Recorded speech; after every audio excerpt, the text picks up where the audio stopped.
Good morning, everybody. How we doing? All right. My name is Samir Mayakar, and I'm so proud to serve as Mayor Lightfoot's Deputy Mayor for Neighborhood and Economic Development. And I want to welcome you here to Chicago's first inaugural Cannabis Resource Fair. Let's give it up for the team that put this together. Now, it is a special pleasure for me to be here this morning because usually if I'm ever speaking, it's on behalf of the mayor for something she's unavailable to attend. So it is actually a special treat to be here today to introduce her.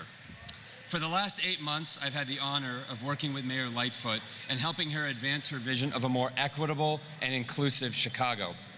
And I can tell you firsthand that she is dedicated and driven to truly expand opportunity across our great city, particularly in Chicago's neighborhoods and communities that have suffered from generational disinvestment. And that's what brings us here today. As you'll hear from Mayor Lightfoot and today's other speakers, cannabis is not just a new industry, but a new opportunity to support our communities, to grow success, and to move our city forward towards an incredible future. So without further ado, please join me in welcoming to the podium our great mayor, a tireless advocate for Chicagoans, and my boss, Mayor Lori Lightfoot.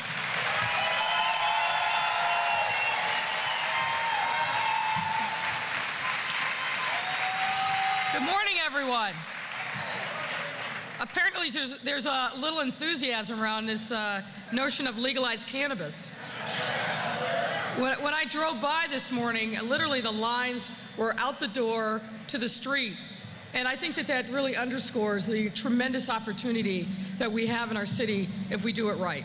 So thanks to Samir for his kind introduction and for the tireless work of all of our team in pulling this resource fair together. Let me say that in Chicago, we are very lucky to have all of you and all of your energy. And I want to thank you for being here. As you know, over the past few months, my team and I have been working closely with state and community leaders to ensure recreational cannabis is not only successful in Chicago, but serves to uplift the economic life of our neighborhoods and residents, particularly those in Black and brown communities that have borne the brunt of the war on drugs. To use this new industry as a powerful tool to expand social equity as we work to rebuild and grow our neighborhoods. I want to thank a number of other people who are really responsible for making this opportunity possible. And it starts with, of course, Governor Pritzker and Representative Kelly Cassidy, State Senator Heather Steins, and I call her the new pot czar, Toy Hutchinson.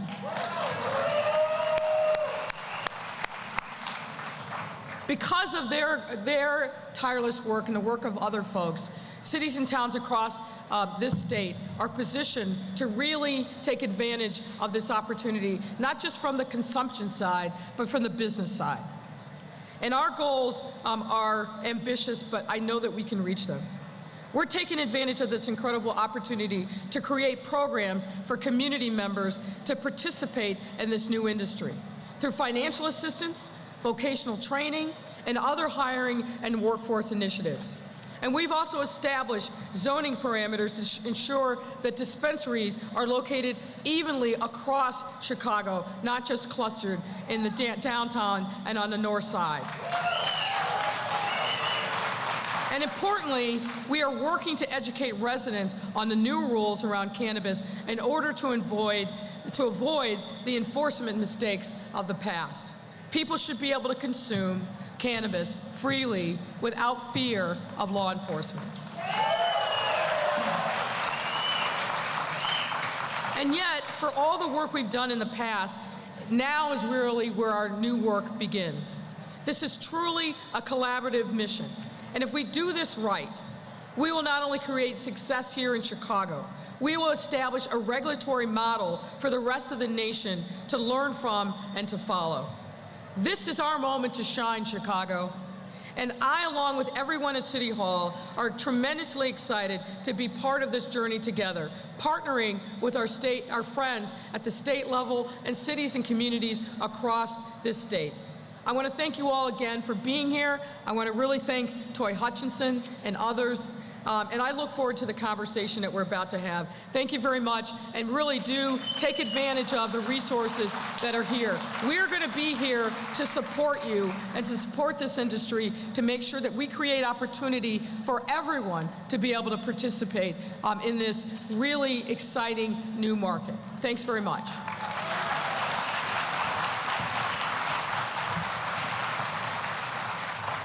Thank you, Mayor. Now, before we get our conversation started, I'd like to introduce our other guests who will be joining Mayor Lightfoot for this fireside chat. First is today's moderator, Representative Kelly Cassidy, who, as Mayor Lightfoot mentioned, was instrumental in passing the cannabis legislation in Springfield that was specifically designed to benefit our historically underserved and underinvested neighborhoods and communities. Second is Wanda James, founder and CEO of Simply Pure Dispensary based in Denver, Colorado. With her husband, we'll welcome them to the stage here. With her husband, Scott Dura, they became the first African Americans in the nation to own a dispensary, a cultivation facility, and an edibles company.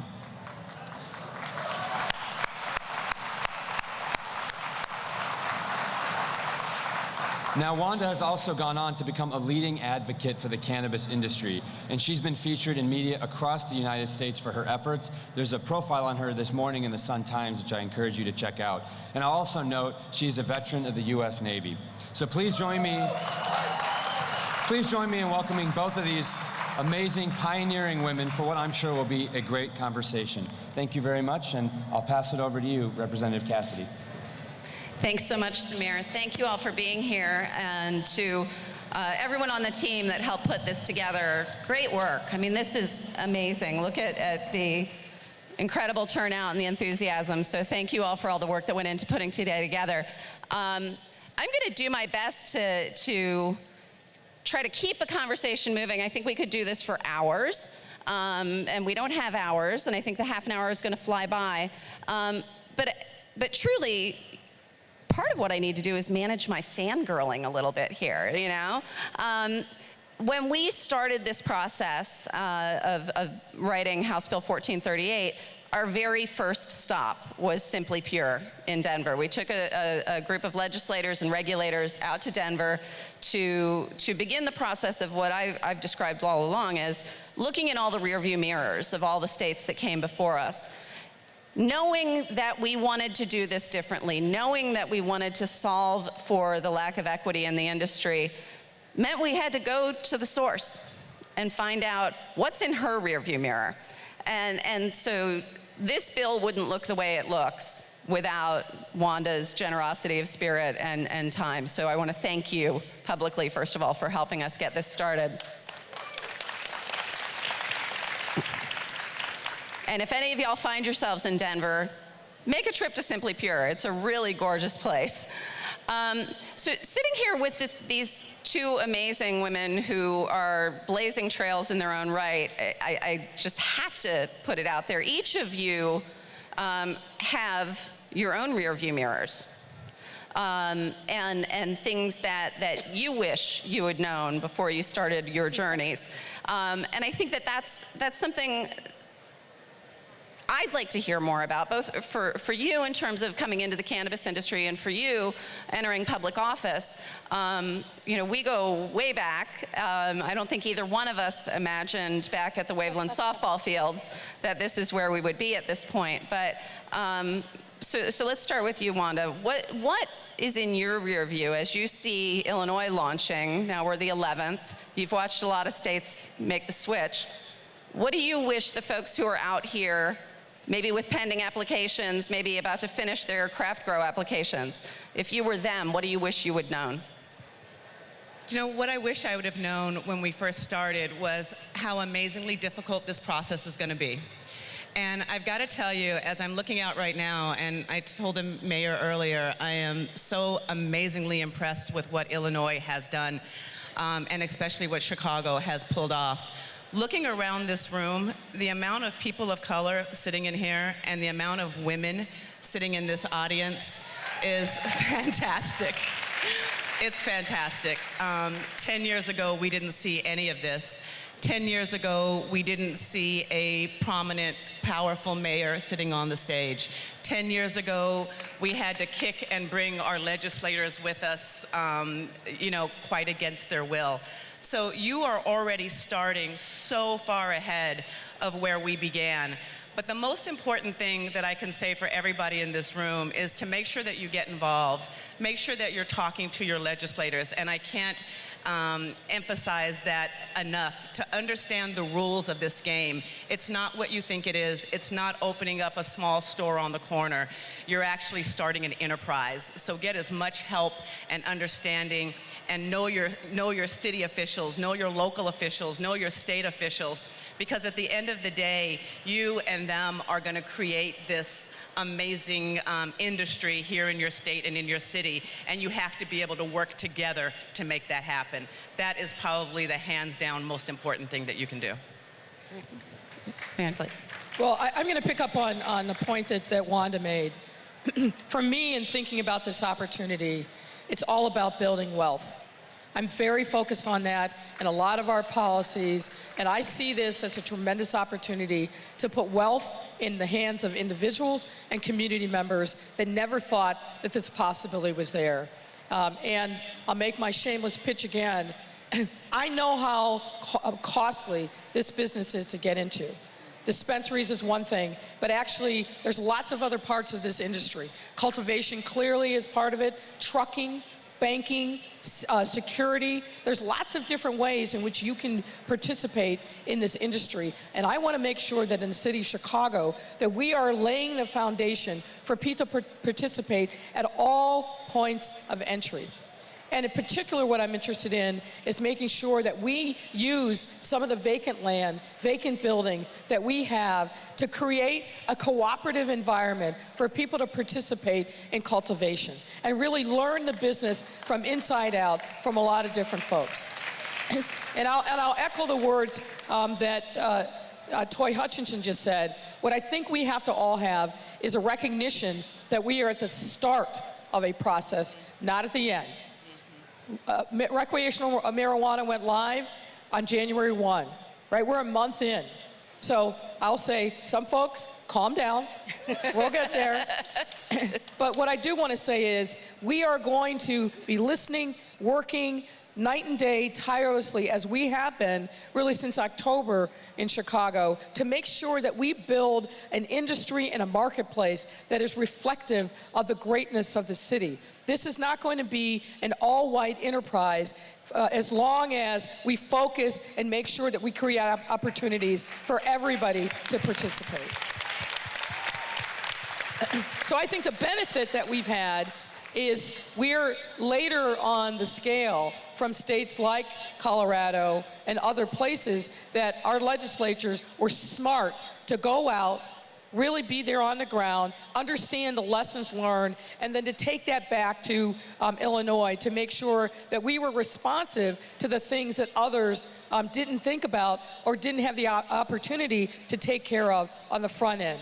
And this will be an evolving process. There will be changes and tweaks, but let's give it an opportunity to advance, to mature, and educate yourself about what the opportunities are. Can I just jump on the mayor's piece? The other piece out here, this is going to be kind of scary. How many of you have applied for a license? Okay. And for everybody else in the room, there is a place for you in this industry. And I tell everybody to bloom where you're planted in this industry. When you think about the great Colorado gold rush of the 1800s, the people that actually got rich were the people that supplied picks and axes to the people who were looking for gold. There weren't a lot of people finding a lot of gold in them dar hills, right?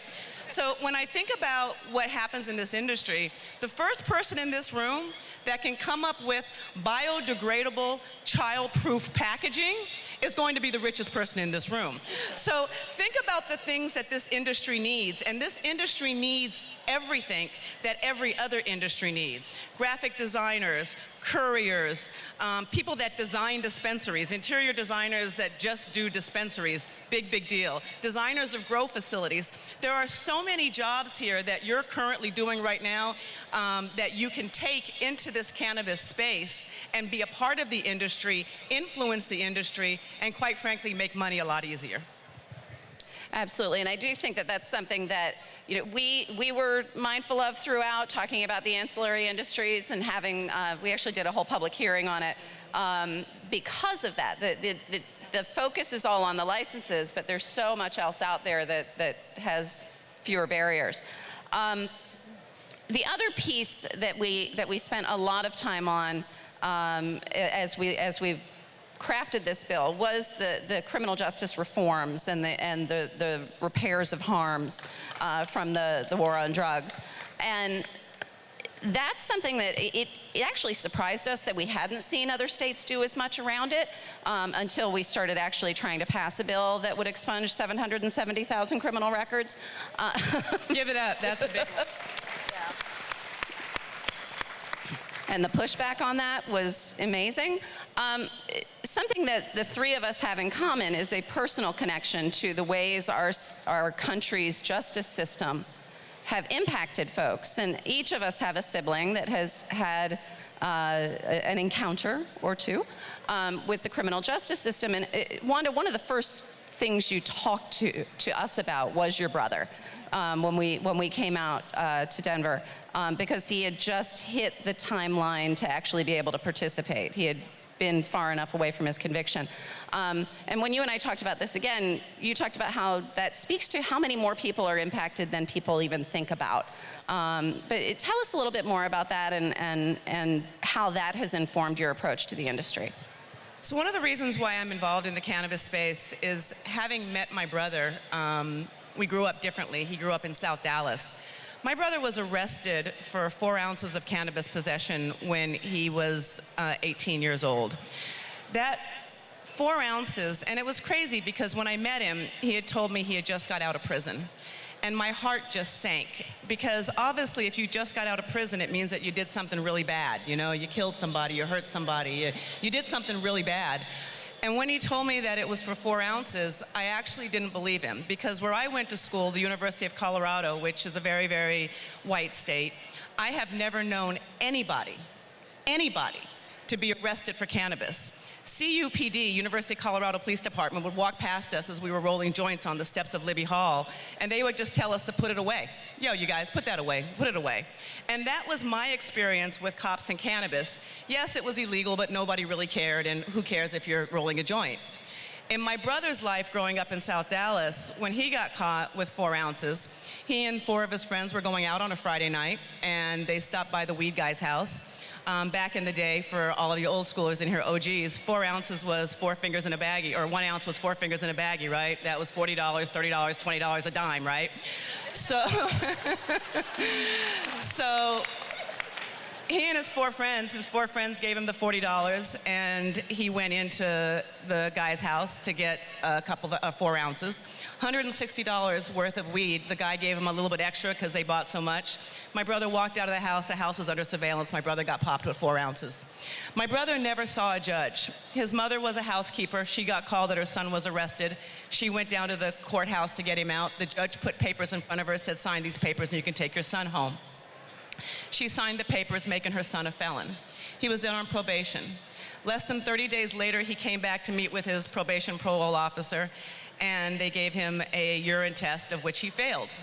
They immediately put him into Huntsville, Texas, maximum security prison, where my brother spent the next 4 years of his life picking 100 pounds of cotton a day to purchase his freedom.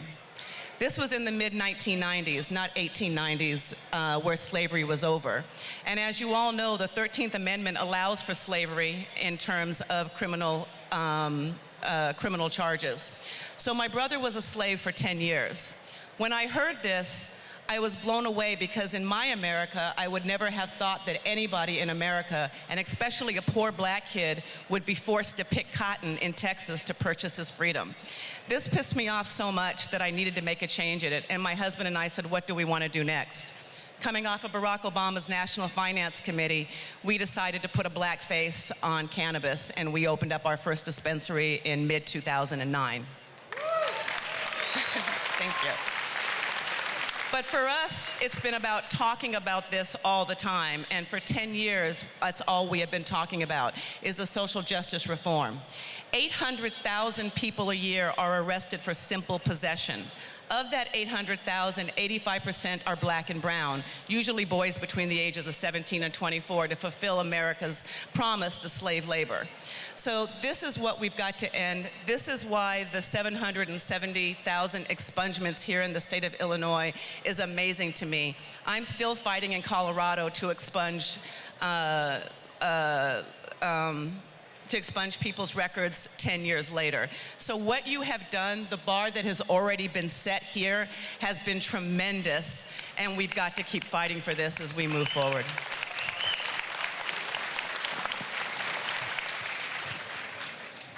Well, that's a powerful story that is hard to follow. I think for me as mayor, it's much more complicated because I think of this in a much broader lens. Of course, we should not be arresting and demonizing people for simple possession. But what I also know is there are weed spots, for example, on the west side that are incredibly violent, where literally young men are picking up handguns and shooting and killing each other, fighting over the territory.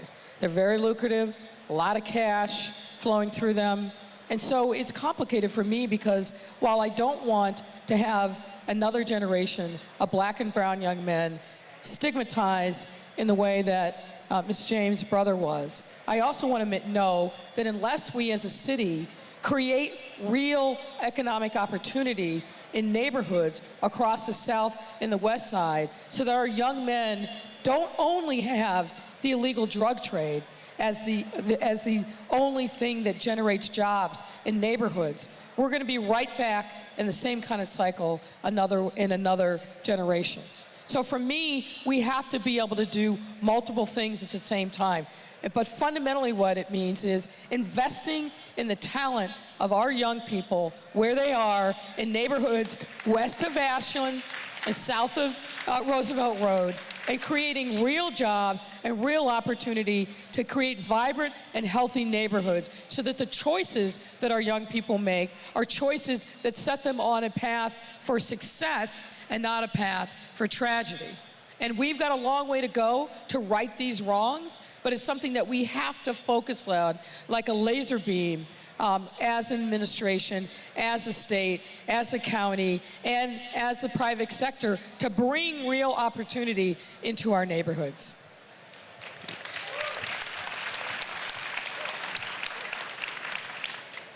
So, frankly, the reality here is you're both big firsts in your own arenas, and that comes with its own pressure.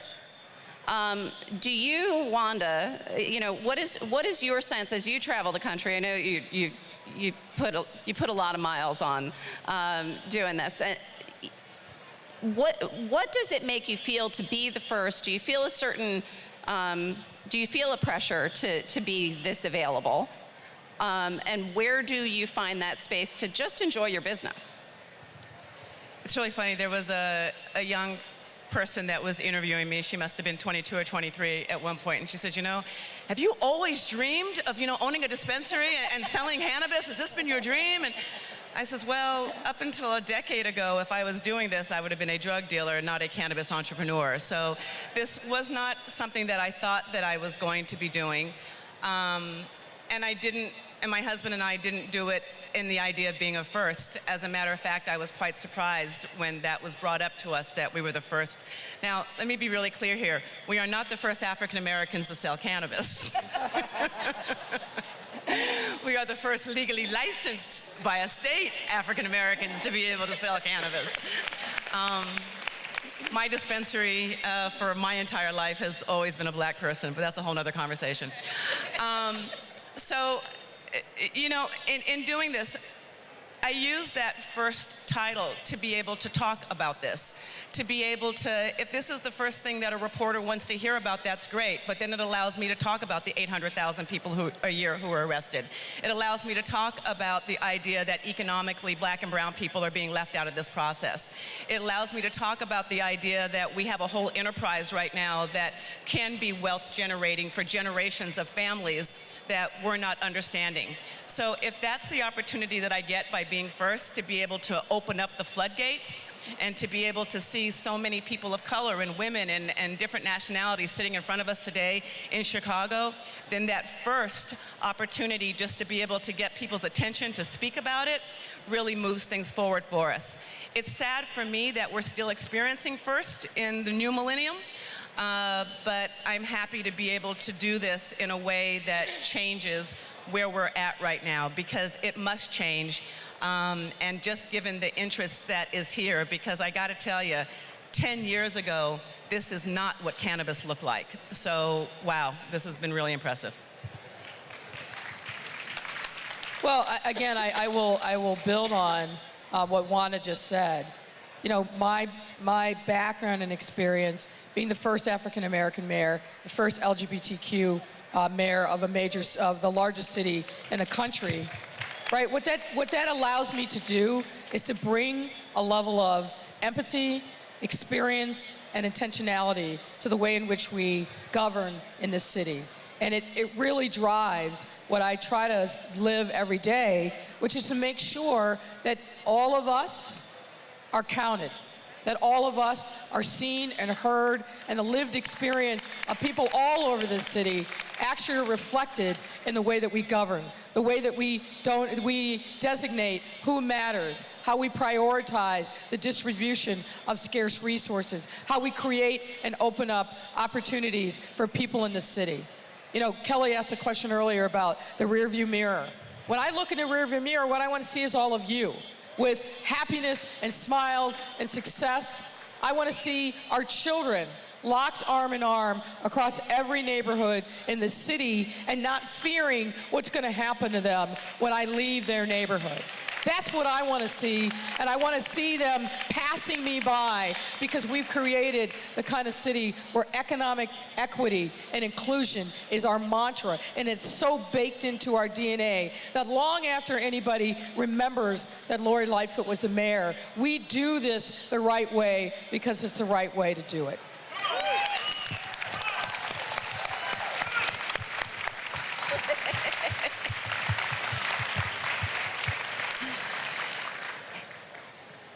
You've talked a lot about the last 10 years. What about the next 10 years? How do you envision, and you know, Troy and I talk about this all the time, nobody's tried what we're trying here, so we don't yet know how well it's gonna work. So, you know, with your magic 8-ball,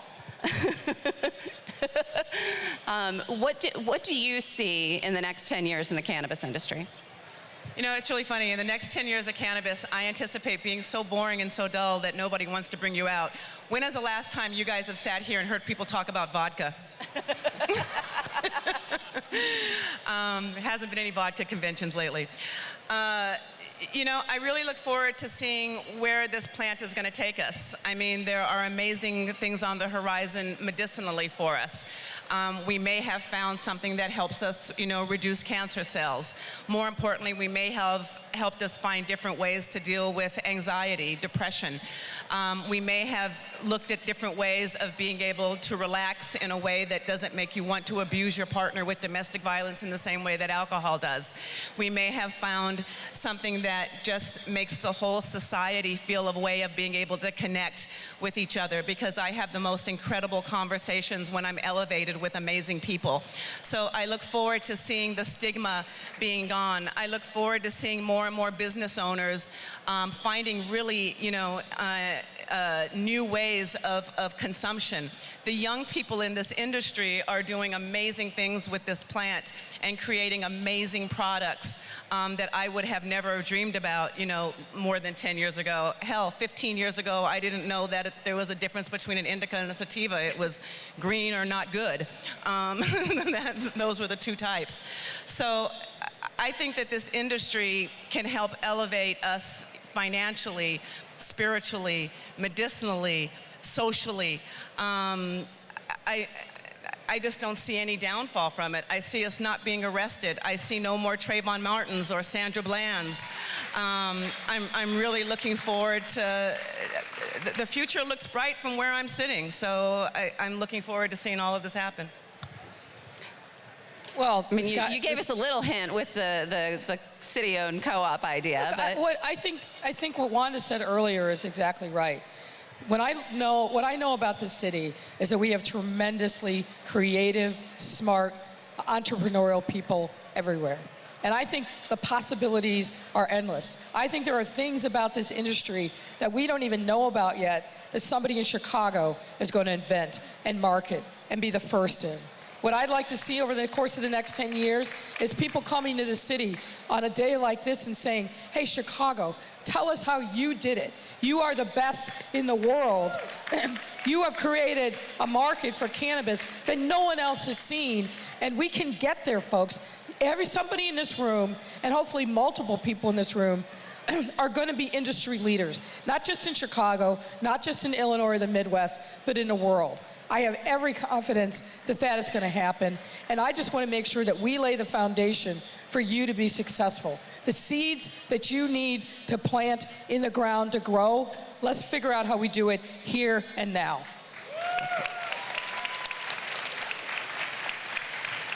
So I got the high sign that we're running out of time. So I just want to give you each an opportunity to share one last bit of wisdom. You all have an amazing opportunity with leadership that wants to see you grow. And I've got to tell you, that's very, very, very, very rare, that we don't see a lot of elected officials wanting to lead in the way that Chicago and Illinois is leading. So congratulations to you on that. Please take advantage of this industry. I also want to leave as well, too, just the boomer generation and older women over the age of 45 are the fastest growing fastest growing users of cannabis in America. So ladies, it is never too late to do something new. I look forward to seeing more and more women involved in this industry, and I am beyond excited to see all of you out here today. This is really absolutely phenomenal. So take advantage of the opportunity that's sitting in front of you right now. What I would say is the sky's the limit, and we're here to support you. We're here to do whatever we can to make sure that this industry is best in class in the city of Chicago.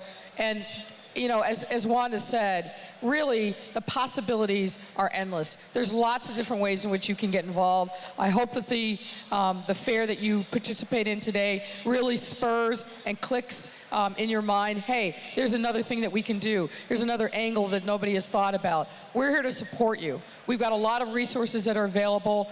You know, as you hope you know, economic development and creating wealth are one of our top priorities. You got a great idea, bring it to us, and we'll do everything that we can to support you. So thank you very much for being here, and do consume safely.